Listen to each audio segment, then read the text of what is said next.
Good day, ladies and gentlemen, although probably mostly gentlemen. This is the Terror of Demons program with Tim Flanders, my friend and co-host, and myself, Kennedy Hall.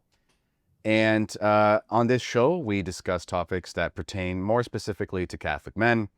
Today, we're going to be discussing a very controversial personality, as best as we can to start the show. The famous or infamous, depending on who you ask, Nick Fuentes, and then we're going to answer some questions from our Terror of Demons chat community that pertain to the Catholic spiritual and moral life for men. So, Tim, are you ready? Jesus is king. Let's do it. Okay.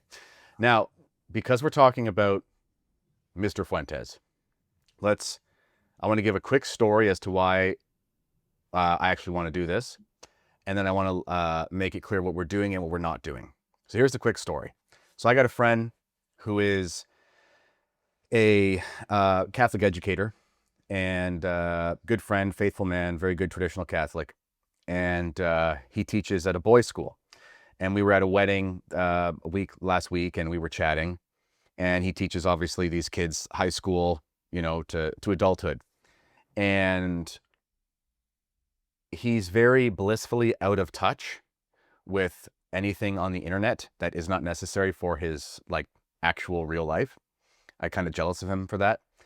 And obviously he knows I'm kind of in this world. He's like, Kennedy, what are these, who are my students listening to? Like, who's the big guy that's like all the young men are flocking to and stuff? He says, I know it was Andrew Tate a few years ago, but he kind of died off with our guys. Like, who's everyone listening to? And I said, well, they're probably, if they are listening to a famous, conservative right-wing guy that's in their age range, they're probably listening to Nick Fuentes. So basically asked me to describe Nick Fuentes. And I said, what's interesting is he's very different. It's very hard to actually put him in a box, because on the one hand, he has many virtues. He's very articulate. He has many political opinions that guys like you and I would agree with, that, break down the barriers of what's acceptable in sort of regular neocon conversation. Nick Fuentes is great at touching topics that we all talk about privately, but he'll talk about them publicly. So very courageous that way. Great memory recall of history, and other things. On the other hand, lots of profanity, lots of off-color humor that I think crosses the line, and still all the same pitfalls of the worst of media. So the constant squabbling, the constant drama, the constant gossip about, oh, this person texting about me, and all these things. And I said, if you had and I should also add, he also does profess to be a Catholic, so often he'll have statements that he'll make about Catholicism that are very good. And I said, it's like if you had four Venn diagrams. You had an E. Michael Jones circle, and you had a Pat Buchanan circle, and you had a little bit of a white nationalist circle, and then you had at the same time JP2 conservative Catholic circle, and then Joe Rogan, and then you put them all together. That's Nick Fuentes, and it's a very curious thing. Am I making any sense by saying that?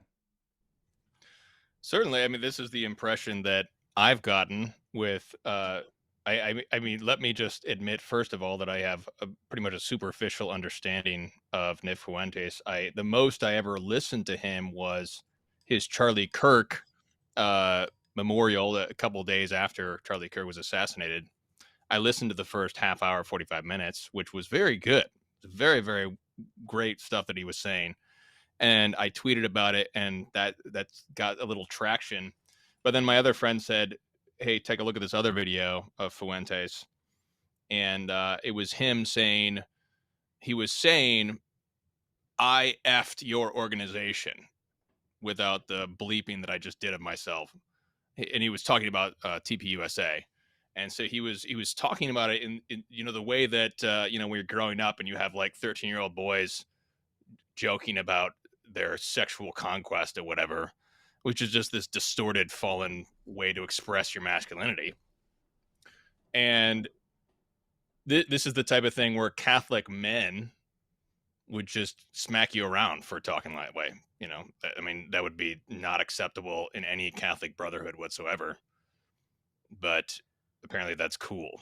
Um, so there's an immense contrast between those two. Obviously, those two worldviews that I saw of him just a few days after Kirk. So it is a strange Venn diagram, indeed. And one of the things that's near and dear to both of us is Tim and I are not, well, actually, Tim looks his age. I look like I'm going to be turning 50 soon. Actually, Tim is older than me by a few months, but we're both 37 years old. We're in the smack in the middle of like the millennial generation. But when I started teaching, I was a teacher from like 2013 to 2020 or whatever. And my first grade 12 class I was 26 or 27 years old, and my students were 17 and 18. So they were kind of like the crossover between millennial and Gen Z. And it was fascinating because I was only 7, 8 years older than them. So on the one hand, obviously we maintained, teacher-student relationship, but like on the one hand, we were almost like friends in a sense. But then on the other hand, I could see that they were in this generation that was wholly different than mine. And my wife showed me this little vignette reel thing that she saw on Facebook, talking about what is it, what kind of is what's the beating heart of millennials? Like what's our concern, And it was a very beautiful little thing. And it was like the millennials, people like us, we're kind of like the last of the Mohicans who grew up in a different world than the one that we grew into. So, you can remember having no internet, let alone having Yeah. dial-up. And then sometimes there was internet, but then like eventually some kid got high speed, but like you didn't have it yet, or like maybe you got it in high school, or we had like flip phones or car phones, but like no one used them. I remember going through high school, and by no means was I a Boy Scout. I've said this before. I was not a good Christian boy the way I was raised, so I had problems. But I look at the way that we even when we were not having the most wholesome of lifestyles, everything was still very human. There was no talking to each other with like screens in your hand. No one was texting. I mean, I knew how to get everywhere without a GPS. Like I knew my whole city like I was a taxi driver, because it's like you knew where all the main roads were, and then all you'd have to be told is at the intersection of this and that, turn left, and like you'd know your way there. That was normal. Like never once did I ever see anyone at a party my whole high school time on a phone. Maybe to answer a phone because someone called and it was like they'd close the flip phone after it, but there was no like staring at the phone. Even the video games, like when the whole video game, multiplayer network video game style thing started, it had to be physical spaces. So guys would bring their towers to these video game cafes and stuff. And I'm Yeah. not advocating that, but they were with people, you know. There was no like Xbox Live, whatever. That was when I was in college and whatever.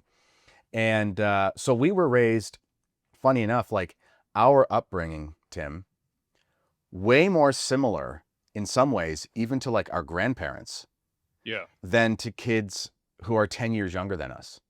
Yeah. So I see, I have a lot of empathy without trying to sound patronizing. I have a lot of empathy for this Zoomer generation because they're kind of like the Lost Boys. They're kind of, like they're fully digital, fully virtual since like, childhood.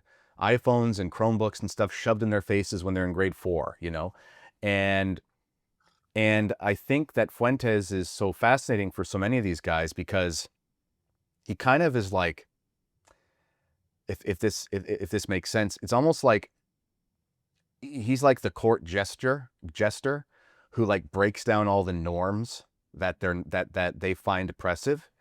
But at the same time, there's just a lot of there are a lot of traits to that movement that I think are ultimately spiritually and morally dangerous. What would you say to that?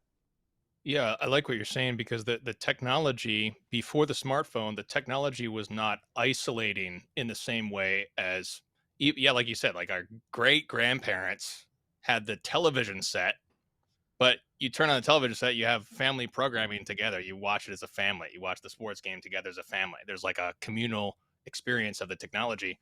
Whereas the smartphone, I think I know my first smartphone was when I got before I got engaged to my wife. That was in 2013 or so.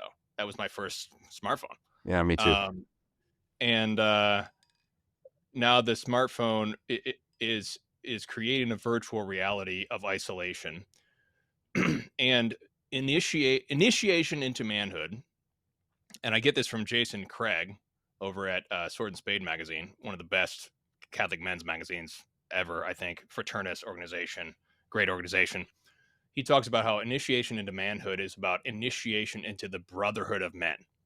So you're initiated into this brotherhood, and so that you act, speak, think like a man, and then you gain the respect of your brethren who respect you, and then they support you and they call you to greatness. So if you are, doing something wrong, they call you out on that, they smack you around, you get going. And so many of us are coming from broken homes already. So maybe we don't, our father's not around or whatever. We got divorce situations. And there's probably not an experience of brotherhood in real life. And then, but you find something online. You find this brotherhood online.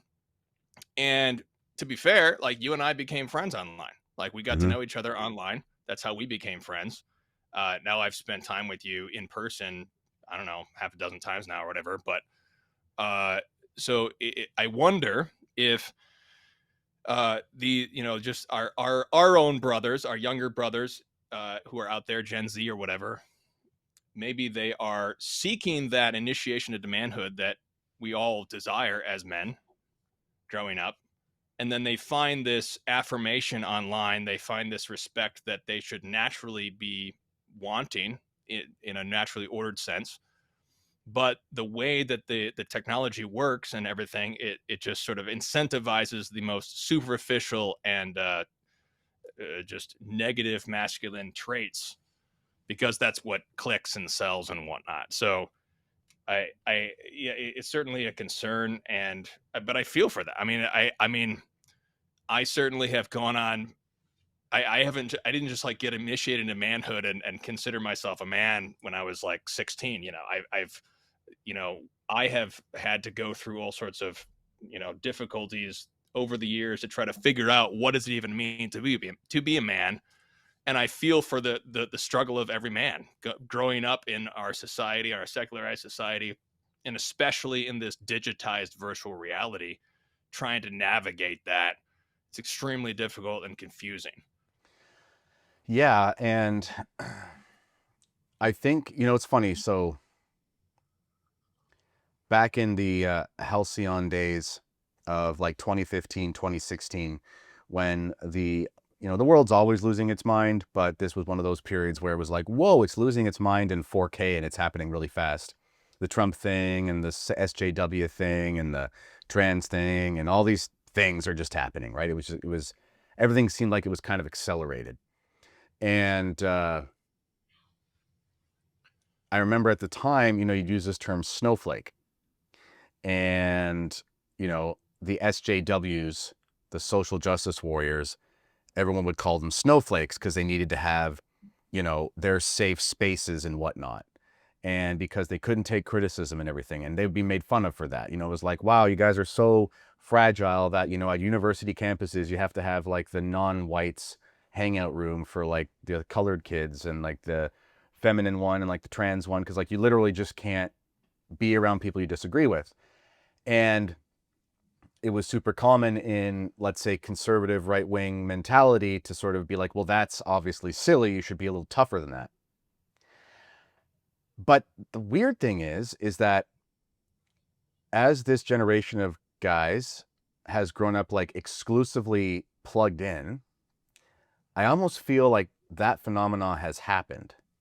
Because sure, there's a lot of bravado, there's a lot of like, you know, owning people in monologues and like, showing how everyone's a simp or whatever, like everyone's bad and, we're the based ones and stuff. But I look at that as a man, as a guy who, used to be a teenager and, early 20s and stuff. It looks to me almost like a photo negative of what those left-wing crazies do. Because what do the left-wing crazies do? They reject everyone who is different than them, basically, and then they lash out and they ridicule them and they basically like smear everyone who doesn't represent their thing as like the Antichrist.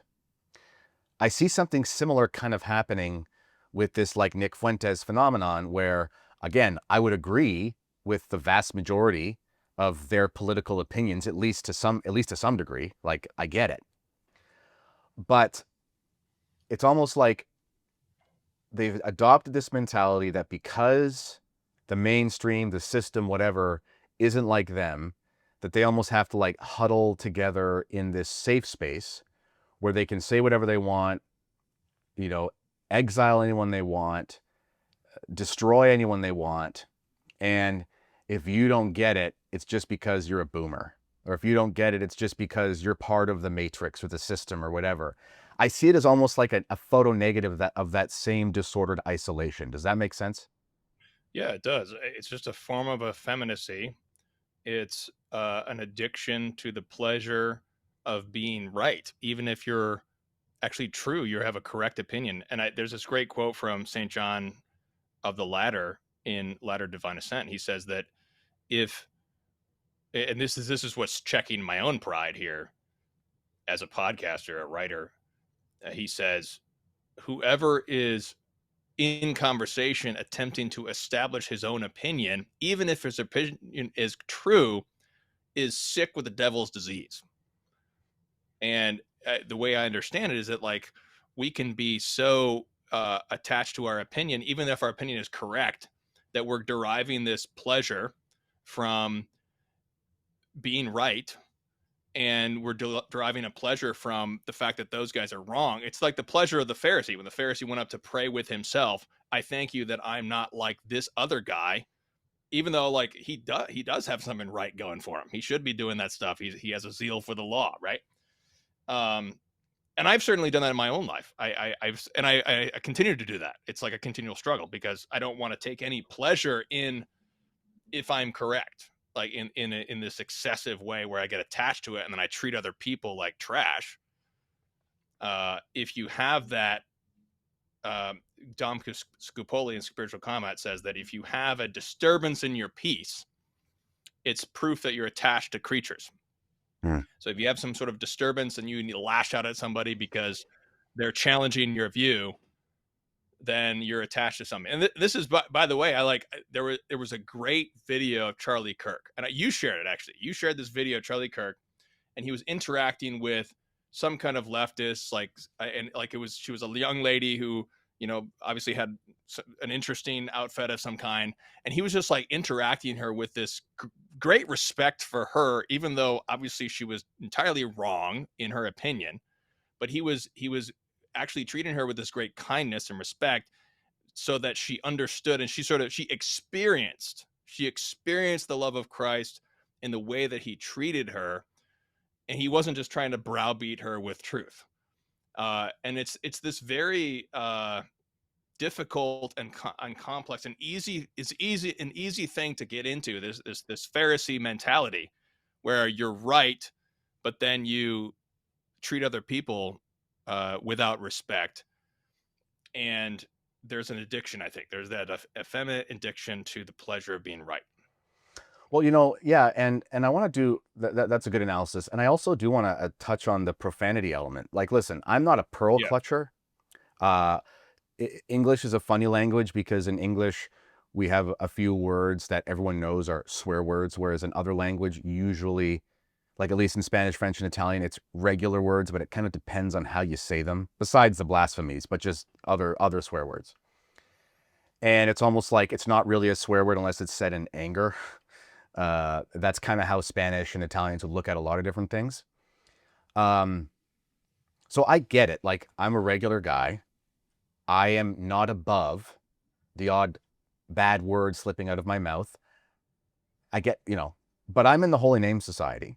And, we make a pledge once a month in front of the altar, raising the right hand. Usually I'm holding a kid in my other hand. And it's after Mass. And, we pledge ourselves against blasphemy, perjury, and obscene speech. Obscene is the proper term, right? Because we know certain contexts, certain things are obscene in different ways and whatever. I'm not the kind of guy who's going to turn off a podcast because someone swears. Like, I listen to Tucker Carlson sometimes. The odd bad word happens, and I'm like, whatever, guys talk like that. I'm not going to, like, clutch my pearls and, like, make the Puritan League of whatever speech. I get that. But there's a difference between, like, not being a saint, you know what I mean? And wow, you just can't talk like that. You just can't talk like that. And it's not good for any man to enjoy a conversation where someone talks like that. Like, I get being angry. I get that politics is kind of vicious. I get being animated. There's nothing wrong with, like, a righteous anger. You can yell at the camera all you want. I get the humor element. I understand Gen Z has its own humor, the meme culture and stuff. I don't know what half the words mean. They'll probably just say, okay, boomer, fine. But the odd time I've tried to listen to one of his full shows. The only time I've been able to listen to one of his full shows is if he's talking to someone else on a different program where he talks for an hour and a half, 2 hours, and plays by their rules. And there's, like, no swear words, or there's the odd one. When I've tried to listen to his full program, I can't. Like, I get to a certain point where I'm trying to understand him, because I understand I'm like, what is it about this guy? And I'm like, I feel like I need a shower just with how filthy the language is. And I just want to give a little bit of a warning to guys. You can tell yourself that, oh, that's just how he talks. It's not how I talk. But Dr. K, in his book, Good Music, Sacred Music, and Silence, he relays a conversation. It's one of the dialogues of Socrates talking to one of the nihilists. And the nihilist, the way that I think it was Plato writing it, right? And the way that Plato writes it is Socrates is about to talk to one of these nihilists who's going to present an argument for, like, nothingness, right? Nihilism. And Socrates stops him and he says, I do not want your argument in my soul. And the point being, Dr. K was talking about music. It's just like certain music is not worth listening to, even for reasons of curiosity, because it's going to be in there and it's going to be hard to get out. You can't inundate yourself with that much obscene. And I say obscene rather than profanity. Again, I get it. People use swear words, but there's, like, an obscenity to it. It's dark. It's constant. It's sexualized in nature. It's whatever. You can't put that into your soul over and over and over again and expect it not to have an effect on your spiritual and life of virtue. Does that make sense? Yeah, I completely agree, and I would even put a distinction, because I used to work in the ghetto, and people just saying "f" and this, "f" and that. That's just, like, all the time. It's just like a normal, totally normal thing. But even that is not that obscene. It's like it's just a different situation where people are saying "f" and this, but it's not like I'm bragging because I effed your organization Yeah. and then I impregnated your organization. Like, that's just obscene. It's just Yeah. disgusting. It's a disgusting and offensive to God way to speak about this. I had another.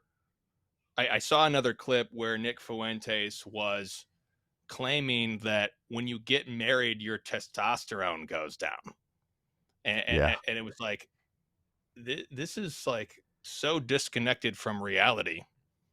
But I mean, I was also very disconnected from reality before I got married. It's like something about marriage that puts you in contact with real life in a way that's totally different. Um, but yeah, this is obscene. It's something that, yeah, I don't want to hear those words come into me, because they go into me and I hear them, and they're anyone who believes in truth, goodness, and beauty should have a reaction against something that is ugly as sin. That's just the normal reaction. And I think it also shows a disconnection from reality, because when we're connected with reality, we are aware of our surroundings. We're aware of how we are presenting ourselves. We're aware of the way that we're coming across to a certain audience. And if this is sort of an echo chamber of obscenity, then you're cutting yourself off from real life, where that sort of thing is not. Normal people find that disgusting, because it is.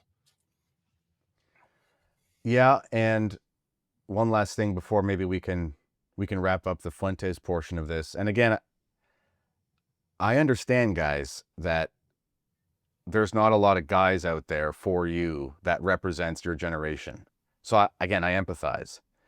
But I don't know if it's worth the cost, is kind of the way I'll put it. Like, if you want to know about the Jewish question, just go read Father Fahey.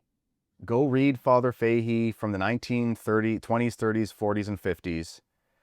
He'll answer all that stuff better than Fuentes ever will, to be honest, because he's a holy priest and much more wise. He'll get to the heart of the matter, and sure, I get it, like Israel's a problem, all that stuff. But once you just kind of see that for what it is in the spiritual sense and the historical sense, you don't need to listen to some guy screaming about, with profanity, about the next thing that the Israel lobby is doing, right? I mean, it's like I kind of quote unquote red pilled on the whole Jewish question 15 years ago when I was in university, and someone handed me some books. I can't believe it actually happened then, because it was so taboo then. And I read some books, and I was just like, oh, okay, I get it. And I didn't really feel the need to keep looking into stuff more and more, because I'm like, I'm just going to find more of the same. Or read Father Maudsley, for example. He's a contemporary author who will make sense of a lot of things happening right now. But also, the attachment to politics, like constant political anxiety, is not good for you. I understand there's a place for politics. I understand that there is a way to talk about politics. I understand politics is important. I'm in Canada. I keep up with what's happening because there's this balance between being informed and being obsessed, and I try to make sure that I don't go into the latter. But when you get to the point of being obsessed, like, it really is, especially, if I could say this, like, I understand that you'll see lots of clips of Fuentes talking about how, and he said this recently, like he wants to bring people to the Eucharist, the ultimate truth is God, and these sorts of things. Certainly, I know he believes that in what he says. And I'm sure many of the viewers believe that as well. But it's one thing to practice what you preach, because you can say that, but then you spend 3 hours every single day obsessing over pop culture, other creators online, political questions, and women you hate.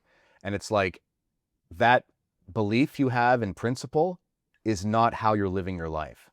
And if you're worried about, especially the Fuentes guys, you're worried about the Jewish element and all these kinds of things, ultimately you're worried about, the fake Messiah and the Antichrist and stuff. It's like, the more attached you are to the creature, the more attached you are to the political scene, the more you attach like a messianic reality to America, right? Or any nation. Because the whole America First thing, especially attaching it to race in a lot of ways, it's not really reconcilable with Catholicism. And it's the ironic part of it all is that methodology or that political philosophy, in practice, it's not much different than the one that will bring about the Antichrist, because it's all about attaching sort of a specialness to a particular people It's about attaching a specialness to a particular race of people over others, practically speaking, right? He will tell, I mean, he was just on Patrick Bet David's podcast talking about how like interracial marriage is against his values. And granted, there's nothing wrong with people wanting to stay within the clan, but the Catholic understanding of race has nothing to do with skin color. If you look at the way the authors in the more politically incorrect, meaning saner time, would talk about race, like German is different than French race. You know, English is different than Spanish race. But even then, the missionaries come to North America, and like all of Mexico is a mix of European Catholics and natives. Yeah, And that, isn't Fuentes a mestizo because his name is Fuentes? I yeah, mean, he must be mestizo, right? he's like a quarter Mexican and then partly Italian or something. But the point is, it's like, so even this idea, like, you can't follow a guy who says he's Catholic and then says like interracial marriage is against his values. Because like that's not Catholic values. It's not, it doesn't, it's just, it's kind of racist. And you've got to be careful with that. Like St. Paul's pretty clear. There's neither Jew nor Gentile or Greek, you know, um, meaning once we're incorporated into the body of Christ, those differences, while they're important for reasons of like cultural cohesion, I get that, but they really are secondary to baptism. And so you can't speak out of both sides of your mouth. That's a difficult thing. And the American system, and I know people are going to yell at me, you're the Canadian talking about America. America represents all sort of post-Christian liberal democracies. So, you know, take America as the archetype. It's liberalism. Like that system of like freedom of speech, freedom of conscience, freedom of religion, all these kinds of things. Obviously, it's good to defend your homeland. Not being patriotic is disordered. You should be patriotic no matter where you're from, because it's a good moral thing. But it's also not a Catholic governmental society. It's not, you know, American exceptionalism, so to speak, isn't reconcilable with Catholicism. And that's a huge part of the message. So I would just caution guys. I would say, I get it. I know he's based. I know he's the memes, the streams. He is funny. He is smart. He is articulate. He is courageous. Many, many virtues. But there's an element there which I think is just not worth it. And I would hope at the off chance he would ever even listen to this, rather than go on some war against these two nobodies on a Catholic podcast, I would hope that he could take it to heart, because I think if he could just clean some things up, he would actually be a really big force for good. I think he could express all the same political things without screaming F-bombs and derogatory statements. So that's kind of the last thing I'll say. Do you have anything to add before we move on? Sure. I mean, I would just say, E. Michael Jones has responded to Nick Fuentes about his racialism, which seems to me to completely refute the entire program of some sort of racial theory about race and DNA and whatnot. And he made a comment in one of his podcasts, E. Michael Jones. He said, like, the writing books is how you really deal with topics. Writing books. And he said the opposite of this is scrolling. Scrolling is, by definition, zero critical thinking, zero depth, zero true analysis. And I think of the essence of the tools of manhood, becoming a man. Number one is walking with the wise, and you grow wise. So you have to be in contact with an older, wiser man, typically more than one, hopefully, who you have real flesh and blood contact with in real life, not just on the internet. And then you have the brotherhood in real life as well. And then you have, thirdly, you have the books, the wisdom contained in the books.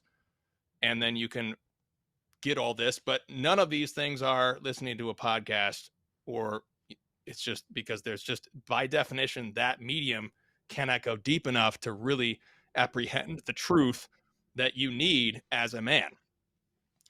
And so this is what I would point to is what is necessary. So pointing towards those things, using a podcast, like we're trying to use a podcast to point people towards the depth. We can't even get the depth here. Like, this is just by necessity, we cannot get the depth here. So we're pointing y'all to where the depth is. And I mean, I don't take it from us. Just go to the wise. I mean, we're just young men too. We're just 37. But the only reason I can confidently do anything is because I'm bouncing my ideas off the older and wiser people in my life to make sure that I don't go off track. Except I'm younger than you, Tim. You forgot that part. So you're relying on me. I know. I'm older than what. That's right. I'm relying on you. No, that's good. And I think that's a good way to segue. So, Groypers, we're not your enemy. We're just we would like to see all of you in heaven, including Nick Fuentes. And so pray for us and we'll pray for you. Okay. Here's some questions, Tim. Here are 3 questions we have from our Terror of Demons chat. And Scott says, could you give us some tips on how to maintain consistency, especially for the interior life as a remedy for sloth? Maybe you have discussed this, he says, before, so forgive my ignorance if I forget. So we might have at some point, Tim. We've done like 100 of these things. But tips on how to maintain consistently, especially for the interior life as a remedy for sloth. I'll answer because this is actually something I'm dealing with right now, and I'll let you go. So right now, people who watch my stuff know we're going through a little bit of a cross right now with our baby. Genetic disease, it's very sad. I'm not going to go into it too much. Well, these types of moments, you get really melancholic, like the cross is heavy and it makes you tired. And my regimented prayer life that I'm used to as a third order member has been very inconsistent. Not because I'm having doubts or anything like that, but because life is just kind of crazy. Sleep is not good because things are happening. But the one thing that I never miss ever is the rosary. Like, I literally think I would stop breathing if I didn't pray the rosary once a day. And so that is something that has not stopped. And talking to priests about it and stuff, like they were, telling me like it's natural, it's normal in these times of great difficulty that things are just not going to look the same. So you sort of cling to what is constant and never let go of that. So although I would like things to get back to normal, it's just not going to happen for a while. It's not in the cards. The season of life is not letting it happen right now. Even finding time to do this podcast, like, it's difficult. But I don't miss that one essential. And so as long as you can maintain something where you're beholden to it, I think that goes a long way. What would you add to that? Yeah, I really like how you put, if I don't do this, I won't be able to breathe, because I feel like when I'm dealing with sloth, like can't wake up, I'm tired in the morning, something like that, it's always a battle of your mind. The devil is taking something you feel in your body, probably like you're tired or fatigued, or you're sad, you're dealing with grief, like stuff like that, and which makes your body tired. And then the devil puts something in your brain and says like, oh, you can't do that. Don't overtax yourself. Don't overdo it. Like, and he'll put little ideas in your brain, and those are the ideas where everything crumbles. And so looking at, like, I dealt with a lot of desolation for years after I took over 1 Peter 5. And a big part of it was All those the trads. battle. Yeah. So the battle of realizing that I had to up my prayer routine, my asceticism and whatnot, because I realized if I don't do this, I'm going to die. That this is the way I say it to myself. If I don't do this, I'll die. Spiritually, at least. I'll get depressed. I'll get really tired. I won't be able to work. All this stuff I've been dealing with over the years. And I was like, if I don't do this, I will die. Like, this mindset, like this is more important than breathing. That's the mindset. If you have that mindset behind it, then you can commit to the one thing. And this is where my spiritual father years ago, who's now deceased, rest in peace, he laid this out, this wisdom to me that's always been helpful to me, where you form a rule of life. you think about it in your brain, you think rationally, and also when you're in consolation, you're not in a desolation period because you can't make plans during desolation. You're in consolation, you're at a certain amount of peace. And you look at your life and say, like, what could I actually practically do and fulfill the duties of my state in life? And then you commit to that and you do it for 2 weeks. And then you test yourself. Can I really do this every single day? Is it too much or too little? And I then do. I like that. once you figure out that sweet spot where you can actually do it, then you make a firm commitment. And then you can, and then that's where the devil's going to start to get you and try to lie to you after that, after you make that firm commitment. So that's what's always helped me for years, was that wisdom. So that's all I can say. No, that's great. I think that's great. Stick to the fundamentals. There you go. And speaking of most important things in life, and I'll keep talking here while Tim goes off and parents does some child rearing. But I like to think about things in physical metaphors, athletic metaphors. As it stands, I had hopes and dreams of completing my first half marathon this October. That was what I was working towards, but that is not going to happen now because the curveballs of life have made it, it's hard for me to leave the home at this point in time for an hour. Like even in my own town, just being not here is difficult with everything going on. And so I had to just drop that. And I'm like, I'm not going to stop running. I'm running way less than I'd like. And I've gone back to the basement, dumbbells and barbells and stuff, which is obviously great as well. And I'm just like, what can I do? I can't train for that half marathon right now. It's just not going to happen.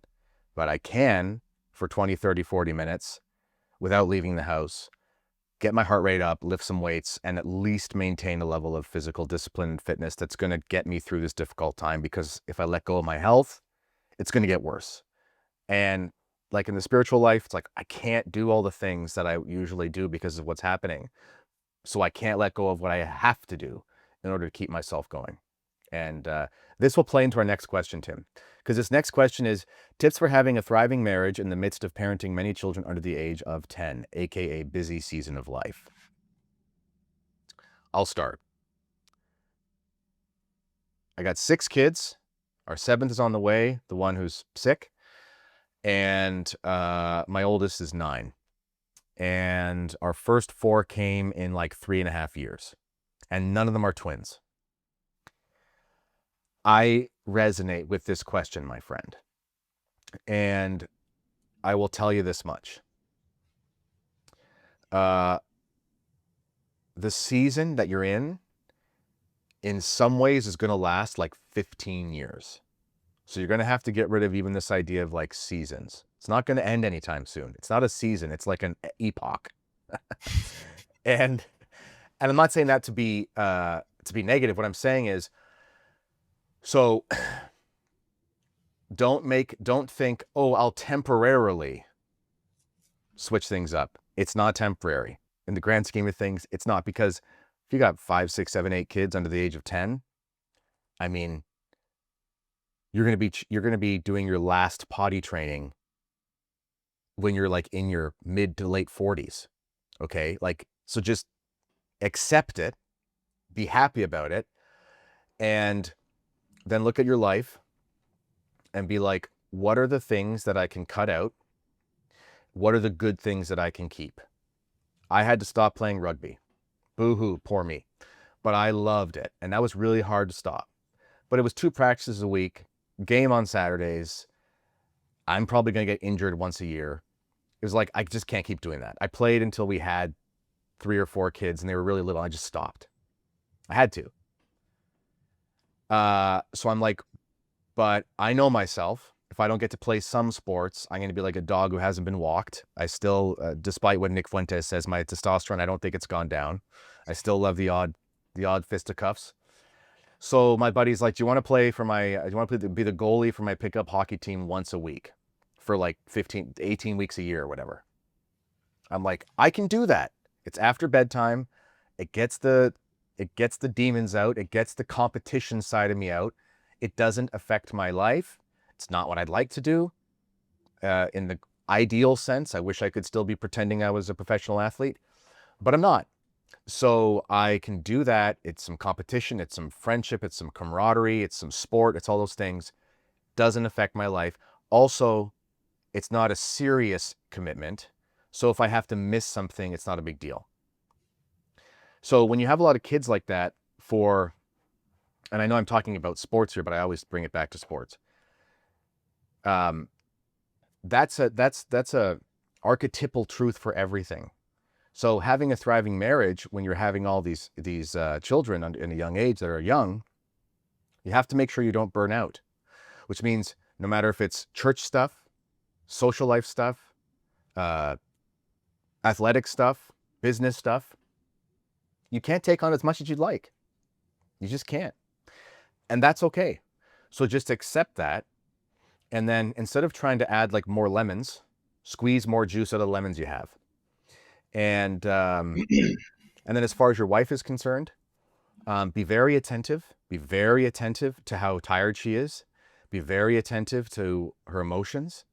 No, we're not called to be like, our wife's therapist in this like emotional sense. That's what her friends are for.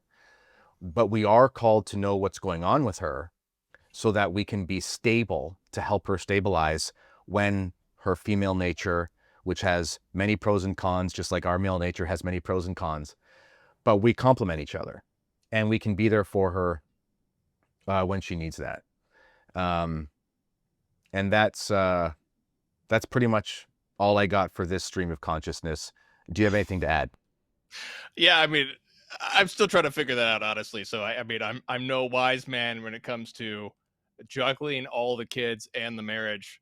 I mean, I've just been trying to implement various wise sayings that I've gotten from the wise. I mean, I would go to the wise old married couple that's been married for 50 years and raised 13 kids, that sort of thing, in your parish. Like, talk to them, get their take. There is one married couple that's influenced us a lot, and they've really just the importance of both of you having individual prayer time.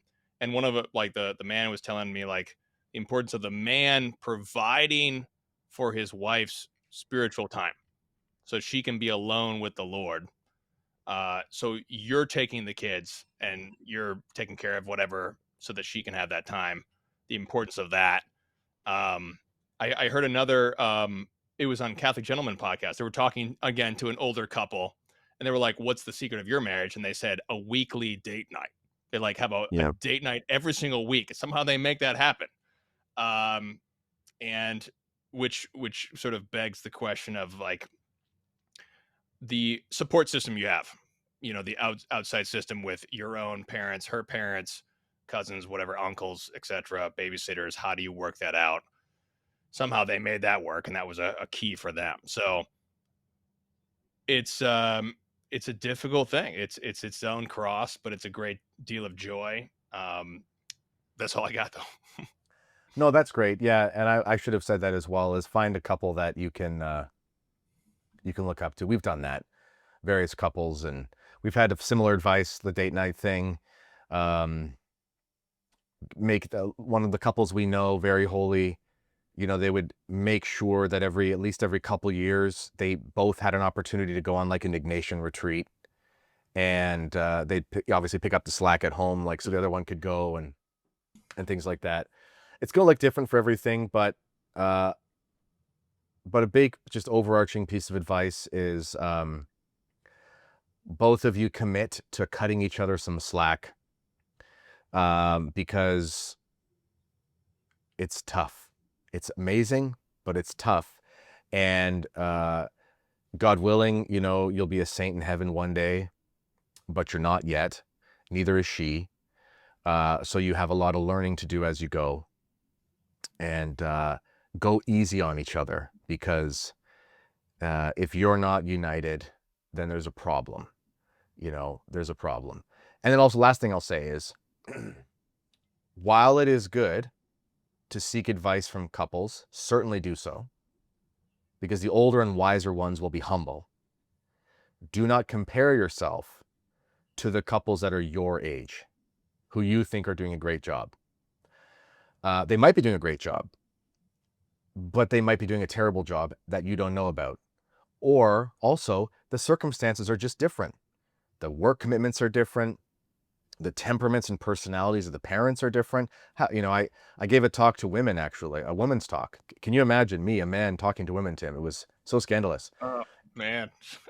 And it was down in Texas at the Sanctus Ranch. And the one thing I said, and these women were bawling their eyes out, because I told them to stop watching or stop taking those like YouTube mom life people too seriously and trying to do everything they do. Because I'm like, that's not real, right? Like they have a staff, or they're Protestants. So they're like contracepting anyway, and they're planning their life and all that kind of like, there's just so much going on where, I kept saying you don't have to actually make everything of sourdough every single day in order to be like a true woman. Sourdough is great. I love it. My wife makes it often. It's wonderful. But it's like, put it away for this time, because like, that's not real. It's reality TV. And there's so many things when we compare ourselves to other couples where it's like we're getting the reality TV version, not the real version.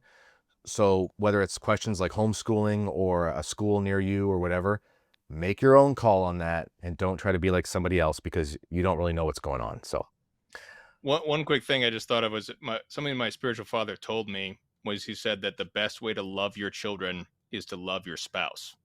yeah, And when you're loving your spouse, it actually helps the children immensely. And it makes sense because they only exist because you loved each other. That's like the foundation of their being. This is why divorce is so harmful to children. So just loving your wife is an act of parenting. yeah, that's good. All right, last question, Tim. We kind of addressed this in our last show, so I don't think we have to talk about it too much. Someone asks about security protocols at your local parish in light of recent and current events. So I'll jump in fast here. We do have security protocol at our parish. It's very simple. We have members of our Holy Name Society who are in a position to like not have to watch little kids during mass. Either they don't have children or they're older and they can. And they just sort of make sure they're at certain parts of the church. So, you know, for example, we have 2 doors to get into the church. And when mass begins and the priests process out the one door, so and so goes and locks those doors. No one has to go no one has to go out of them during mass. And then that door is taken care of. And then he stands at the back where the other door is during mass. And we do things like a head count, and we make sure, so and so is always sitting up with his family in that pew, and so is always here. So it's kind of like, just keep an eye out on those exits or whatever. And that's pretty much all we do as far as like security protocol. We don't have any imminent risks of danger, thankfully, where we live. It hasn't really happened around here. It could. But that's kind of what we do. I think that's, unless you've got some like former Delta Force guys in your parish or something like that, you're probably not going to get much more sophisticated than basically having guys at posts. And then in certain places you can be armed depending on the rules. So that's I think that's the heart of it. What do you think? Yeah, we have many cops or former cops in our parish, so they're carrying firearms, concealed carry in the state of Michigan. We also were informed about the state law. The state law of Michigan is that you cannot disturb any religious ritual whatsoever. That's a state offense, and so you can just take the guy out, call the cops, he'll come and get him. Yeah. So we Same here. have our security team is run by an older, wiser gentleman. He's also like a kung fu master. Funny story for our troops, our troops of St. George, we're doing it. I was doing a training for the boys on weightlifting, and as a demonstration, I actually took on this guy. So he's like 65. Okay, I took him on in hand-to-hand combat. All right, just as a to show the boys, and he just took me down. It was great. It was like Chuck Norris style stuff. But he's the leader of the security team, and we just have a few dozen guys, and he just spreads us out between the different masses, and we have trainings every quarter or so, and we just talk about. We do role plays where we have like somebody, you know, comes in and disturbs the mass, what do you do? Then we have to role play it, and so we're trained for that. Um, and I mean, I think if you just get a bunch of guys together who are fathers, there's an instinctual framework where we start to act as men. I don't think it requires too much training. Just being aware of the laws of the land, what you Yeah. can and cannot do. Um, so uh, I think that there's a basic framework for that. That I mean, I would just find the guys in your parish, get people who are experienced if you can, cops if you can, or whatever. I mean, if even if it's as simple as like you get the guys together, maybe you're all clueless, you could just call the police and say like, Yeah. hey, we just want to defend our, like, what are the laws here, what, like, how does this work, like, Yeah. what can we do, you know, just finding out what's already there, because thankfully there are basically laws on the books which are basically sanity for a lot of this stuff, which I think helps protect us, helps us do what we need to do. Yeah. um so I mean, those are my thoughts. I think that you can be very effective in that. Yeah. And last thing I'll say before we sign off is just kind of like how if you're in chaos, you want to have one voice because too many voices makes more chaos. Even if you're in a place where you can all carry, have something in place where, like, just think about yourself being in a crowded church. Like, I was down in St. Mary's, Kansas, right at the Immaculata. They have security protocols, but Kansas is a constitutional carry state. Like, you could carry probably a bazooka down the road because it's like you can do whatever you want. Okay, fine, it's great. But I'm imagining like 2,000 people at mass, 75 to 100 guys carrying, and like hearing screaming, and all of a sudden it's like an old Western with all the guns going off in a saloon. Like that's a risk. So Yikes. like have guys who it's their job, because you want to have like one gun, just like you want to have one voice. You know, maybe a couple guys who are, you know, like, who are tasked with it. I get it, but actually, even if you have a place where you can carry, you still want to have protocols in place, because the last thing you want is chaos with more bullets flying. So, all right, that's all I'm going to say. That's all I got, ladies and gentlemen. Stay tuned for more of these. We're back to doing these. We're going to have to take a little break in a little bit as I deal with some stuff, personal life stuff. But we are committing to doing the Terror of Demons show pretty soon. It's going to be on Pelican Plus. You can find the link for that in the description area. That's coming fast. Official launch date, October 7th. More information to come. And that's all I got for you. Tim, anything to add before we go? That's it. Pelicanplus.com. All right. Peace out, ladies and gentlemen. We'll talk to you soon. Bye-bye.